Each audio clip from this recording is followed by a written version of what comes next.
Here, Dr. Dean Seidlinger. He is the new state health officer for Oregon.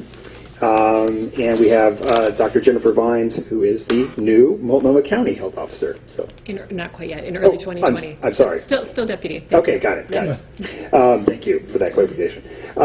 So they will start with a few words, and then we'll just open it up to questions, and just ask that everyone asks one question at a time, and let the questions go around the room before doing another question. So thank you very much. Do you want our table mics on, or does everyone have mics up here?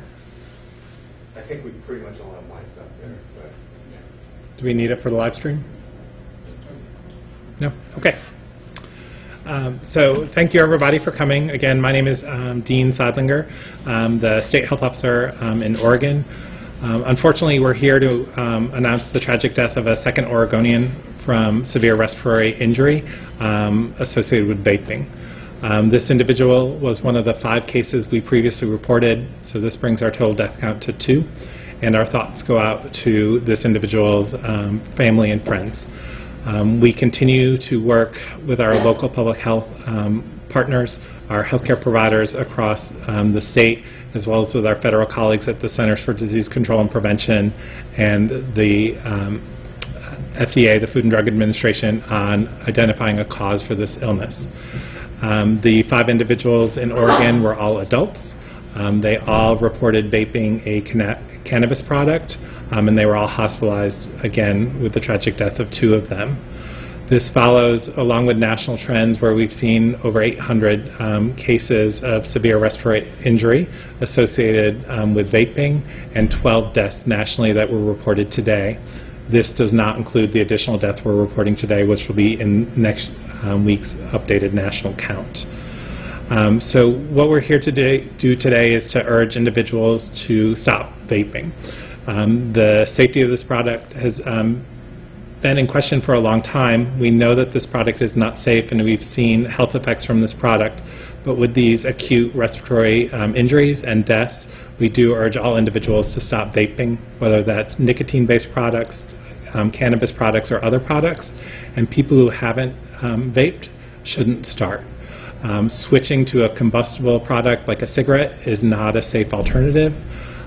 We know that nicotine and cannabis are addictive substances, and so there are resources out there with our Oregon Quit line, 1-800-QUIT-NOW, as well as the federal substance abuse hotline for those who are using cannabis or any other products who want assistance in quitting, and that number is 1-800-662-HELP. So we know that there's help out there. Talk to your providers. If you're vaping, nicotine, or one of the other addictive substances, please seek out help and please stop immediately. I'd like to turn it over to Dr. Vines to see if she has some additional comments. Thank you. Again, I'm Dr. Jennifer Vines. I'm Deputy Health Officer for Multnomah County. We're working closely with the state to track this outbreak of vaping-related illnesses. We've already sent out a clinician alert to our Portland Metro email list of several hundred providers echoing Dr. Seidlinger's statement around urging patients to quit vaping and asking clinicians to continue to watch for this severe disease and to report it so we can better understand what it is that's going on. I will add that the Multnomah County Commissioners, acting as the Board of Health earlier this week, issued a similar warning around vaping, and they've taken this issue very seriously, especially as it affects young people, as we also see the number of youth vaping skyrocketing. So they have turned their attention to nicotine, to flavored tobacco, and to vaping in general. At this time, we're open for questions and providing answers. When you talk about lung injury, what specifically is happening to people's lungs, and how are they dying? So individuals all of the individuals in this outbreak have reported vaping. They typically report with shortness of breath and trouble breathing, which progresses and gets worse. Individuals have then been hospitalized, many requiring intensive care and ventilator support because of respiratory failure that happens acutely. The exact mechanism of the injury we don't know, and the product or products that are causing this are still under investigation. And so it takes some time to collect the information from the individuals who've been ill, as well as some of the products they've been using that have been sent to federal labs for testing to really identify that root cause. But it is an acute respiratory failure that is underlying these individuals. This latest victim, do we know, you may have said this when you started talking, is that male, female, do you have any kind of age? The latest individual who died, like the other cases, was an adult and did report using cannabis products. I don't have any more information on the precise age or the gender at this time. Do you know how long they have been vaping for? Do you have that? This is an individual that had reported a history of vaping and vaping in the period prior to getting sick. And again, this case is one of the individuals we had reported earlier as being sick, and they unfortunately succumbed to their injuries. From the first time that they got sick to when they passed away, how long was that period for both individuals? I do not have that information. Sorry. Do you have an average of how long these people have been sick for? The range really does vary from some people presenting severely ill and having complications immediately to some with prolonged hospitalizations who recover and others with prolonged hospitalizations who continue to get worse and succumb to their injury. These two individuals that died here in our state, did they have other illnesses that could have contributed to their death? Underlying health issues? It is thought that this acute respiratory injury that they had is associated with the vaping they had and not due to other underlying conditions that they had. I don't know if they had some other underlying conditions, but it is thought that the acute injury that brought them to the hospital and later caused their deaths is associated with the vaping products that they used. Speaking of those products, you said they were cannabis products. Were these products that were licensed to be sold in the state of Oregon, or are these what are termed black market products? For the products that were used by the people in Oregon were all from licensed retailers. That is not the case in all the cases across the nation where there's been a mix of products that have come from licensed retailers as well as unlicensed retailers. But in Oregon, all of the folks who've been reported to have this injury have reported having licensed cannabis products. You mentioned briefly the addiction part of it, and you mentioned a few phone numbers. Anything else the state can provide or information to people who are looking for, recovery and to get over this? I can say that nicotine is a highly addictive substance. So for those who are using vaping products with nicotine in it, either alone or in a combination with cannabis products, it can be a very difficult addiction to get over. Some folks who are using these vaping products with nicotine have switched from a combustible cigarette to what they consider a safer product, but that's not the case. We don't have the research on the safety long-term of these vaping products, and now unfortunately we know that there are these acute severe illnesses and even death associated with these products. So there is assistance. Talking to their medical provider is one good place to start, or calling the state quit line, 1-800-QUIT-NOW. They can get assistance not just with counseling, but with accessing FDA-approved nicotine replacement therapies that can help with the addiction and help to get them off the substance. At the same time, the federal substance abuse helpline can help individuals who are addicted to cannabis or want to quit using cannabis or other substances to find a provider and a program that can help them get off those substances, because these can be very difficult addictions to get off on their own. So we want to know that the healthcare community and the public health community has resources to help them, and these resources are covered by their insurance or available for free for those who do not have insurance. For those individuals who are not frequent vapers but do vape occasionally, what's your message to them? No level of vaping is safe. What we've seen in this epidemic is that we have individuals who are very naive to vaping, who've only started vaping for a short time and can have this illness. And we do not know the full long-term impacts of vaping. There have been reports of illnesses and health effects associated with vaping before this outbreak. We anticipate those will continue. And now with this outbreak, there's some folks with severe acute illness that's caused severe illness and even death. So no amount of vaping, even an occasional vapor, is safe. So that's why we're recommending that any individual who's vaping stops and they do not switch to a combustible product like a cigarette. what's your worry right now going forward? You think we're going to see more people hospitalized, maybe even more deaths? I think as the trend continues, I think we are going to see increased number of cases and tragically more deaths. Part of that is we are really partnering with our local health partners and providers to report cases, but also since we do not know the cause, these products are still in the community and people could be using them, so we do anticipate we'll see more cases, and that's why we're trying to get the word out now and asking everyone to stop using these products immediately, because we don't know the short or long-term safety of these products, but we know they're not safe. As far as the other individuals that became ill due to vaping, do we know what their status is right now? Because now there's 4 of them. In Oregon, there have been 5 total cases of serious respiratory illness associated with vaping, and 2 of those individuals have died, with the other 3 individuals recovering. Okay. And are they being hospitalized still, or? I don't have the information on their care right now, sorry. And I will just add, I don't know anything specific about people who recover, but the Centers for Disease Control is advising clinicians to do follow-up on people after recovering, which suggests that there is a possibility of long-term lung damage and supportive care that people may need. Would you agree, Dr. Seidlinger? Yes. Yeah.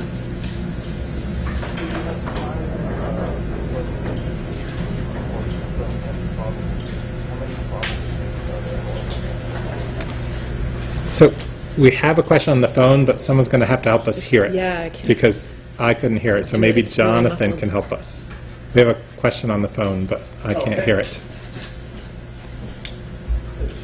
So to repeat, we have 5 confirmed cases in Oregon. If we look at CDC data, they report confirmed and probable. My question is, in Oregon, how many probable cases are there?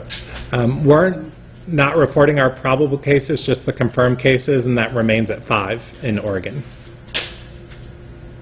Why aren't we reporting probable cases? I mean, if we're following CDC. We have... Can we? Go ahead.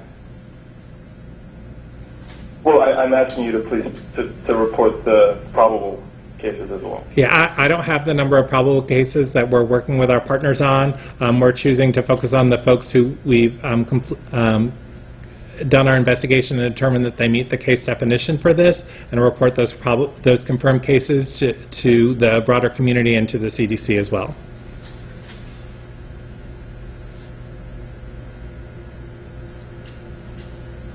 Okay.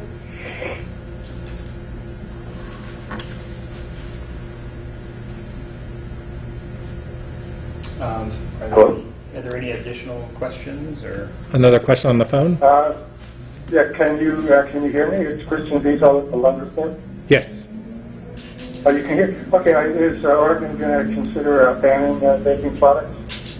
Banning the sale of vaping products? Governor Kate Brown today issued a release and a directive to the Oregon Health Authority today after a report of the second death in Oregon to look at options we have for potentially decreasing the impact of this illness in the state, and certainly policy options such as a full ban on these products and other options are being evaluated right now. And Oregon Health Authority and Public Health, we look forward to providing those options to the governor and picking some solutions that we can implement to move forward together to protect the health of Oregonians. Do you have a timeline for that? The governor has asked for a return with some initial recommendations within a day, so we look forward to providing those recommendations in the next 24 hours. Thank you.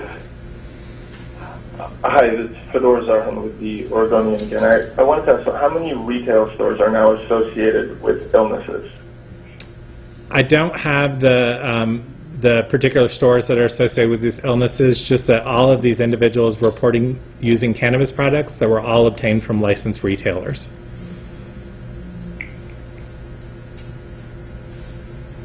Do you know how many licensed retailers sell vaping products? I do not, but we can get you that information on the marijuana side. For cannabis, we can try and get that information for you. Yeah, we're happy to connect you with the OLCC on that. Okay, thanks. Hi, were any of these cases outside of the Portland area? Right now, we're not reporting on the geography of where these cases are, but they have come from various locations in Oregon.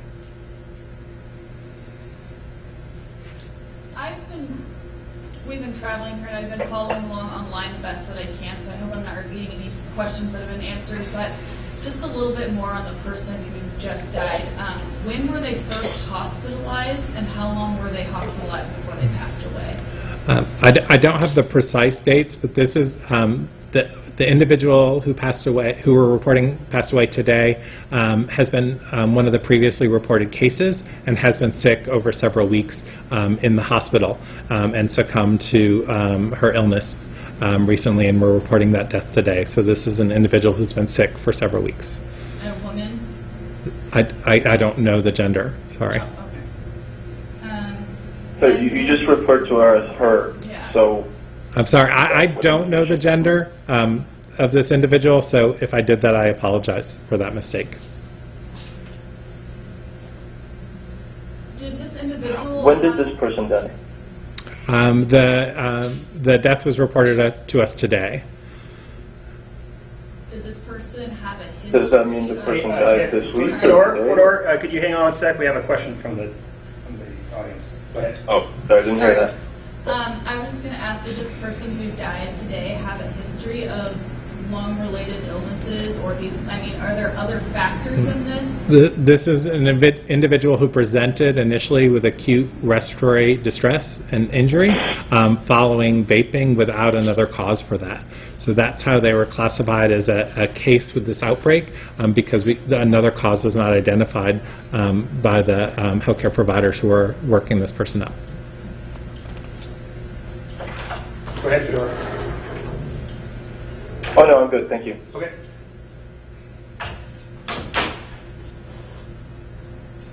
Any other questions? Let's see. Maybe one more question from... This question might be a little bit more scientific, but people obviously smoke cigarettes, and it's not good for you. And they smoke pot too, and what really is the vaping versus the inhaling the smoke? Like, why are these illnesses, becoming so much more, progressing so fast, I guess? It's hard for me to wrap my head around that, I guess. So we've had a lot more history and information collected about combustible products like cigarettes, and know that there are high levels of carcinogens and other chemicals that are inhaled into the lungs and cause many of these health problems. With vaping, we know that there are acute effects on the body in terms of effects on the heart and the lungs immediately upon vaping. Some of this is due to the nicotine in those products that acts similar to the nicotine in cigarettes, but then there are other products that are in the vape that haven't been studied for their impacts on lungs, and we don't have long-term kind of historical information on people presenting with illnesses. So there definitely we know about some acute impacts on lung and health from these. We know from this outbreak that there are a severe form of lung injury that we're trying to identify the actual ingredient or part of the vaping product or ingredients that may be causing this, but we don't have all the information there, and it's an evolving field. And so that's why we talk about cigarettes not being safe and vaping not being safe, because we are inhaling kind of foreign products into our lungs that have health impacts, and these have not been fully studied, but we know that they can be tragic. Can you quickly just talk about the symptoms, like if people are out there and they're vaping, what are some of the symptoms they need to look for to go to a doctor? We definitely want individuals who are having trouble breathing or shortness of breath and who have been vaping to contact their provider or go and see their provider immediately. Other individuals have reported some nausea and GI symptoms as well as other symptoms, but most of these individuals are presenting with acute kind of shortness of breath and trouble breathing, and it does follow their vaping. Okay, thank you very much, everyone. We actually have to be out of the room in 10 minutes. Apologies for the tight window, but